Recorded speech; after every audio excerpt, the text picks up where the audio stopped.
Cloning में क्या होता है, अपन इसको बोलते हैं, जो डॉली को हमने क्लोन किया था उसको हम बोलते हैं न्यूक्लियर ट्रांसफर मेथड से किया था। कैसे किया था? न्यूक्लियर ट्रांसफर मेथड, है ना।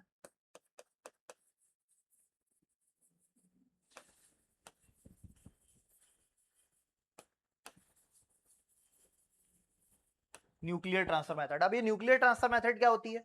हमने क्या किया कि हमने ली भेड़,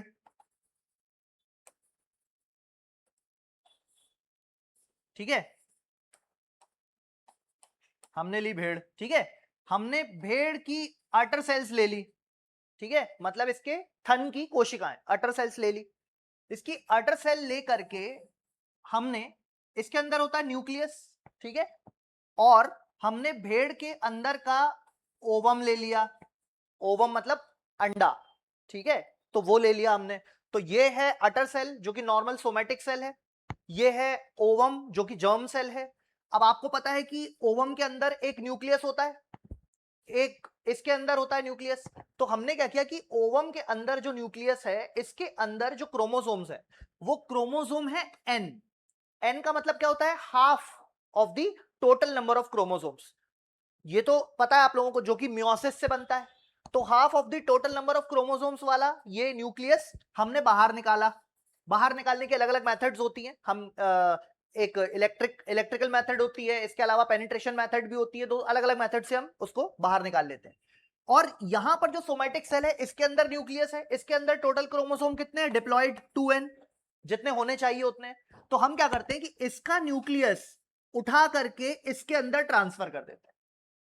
समझ गए बात को? तो यहां पर जो न्यूक्लियस यहां पहुंचा, अब यहां पर कितने हो गए? 2n, ठीक है, यहां पर हो गया अब 2n। पहले यहां पे n था, अगर n था तो ये डिवाइड नहीं हो सकता था, लेकिन अब ये 2n हो गया, तो 2n होने से अब ये डिवाइड हो सकता है।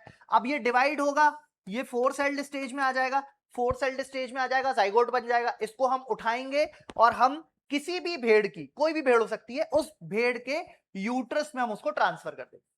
और जैसे ही हम उसको यूट्रस में ट्रांसफर करेंगे वो एक एम्ब्रियो बन जाएगा, ठीक है, और वो एक नई भेड़ बना लेगा। अब वो भेड़ कैसी होगी? वो भेड़ बिल्कुल वैसी होगी जिसकी अटर से हमने सोमैटिक सेल निकाली थी, मतलब ये डॉली के जैसी। मतलब डॉली तो उसकी क्लोन होगी, डॉली की जो पेरेंट जो भेड़ थी, शीप थी, बिल्कुल वैसी ही भेड़ वो भी होगी, क्योंकि दोनों के क्रोमोसोम्स बिल्कुल सेम थे, बिल्कुल सेम, बिल्कुल सिमिलर, ठीक है। अब बेसिकली ओवम को डिवाइड होने के लिए क्या चाहिए होता है? ओवम को डिवाइड होने के लिए चाहिए कि वहां पे नंबर ऑफ क्रोमोसोम्स जो है वो 2n हो जाए, ठीक है। तो ओवम के अंदर n क्रोमोसोम, स्पर्म के अंदर n क्रोमोसोम। जब स्पर्म ओवम को फर्टिलाइज कर देता है तो कितने हो जाते हैं? 2n क्रोमोसोम हो जाते हैं, और ये जाइगोट बना लेता है। तो इसको जाइगोट बनाने के लिए या डिवाइड करने के लिए क्या चाहिए? 2n क्रोमोसोम, और यही 2n क्रोमोसोम हमने इसको यहां दे दिया। तो जैसे ही हम इसको 2n क्रोमोसोम देते हैं, ये डिवाइड होना शुरू हो जाती है। और इस सेल के अंदर सारे के सारे क्रोमोसोम इसी भेड़ के थे।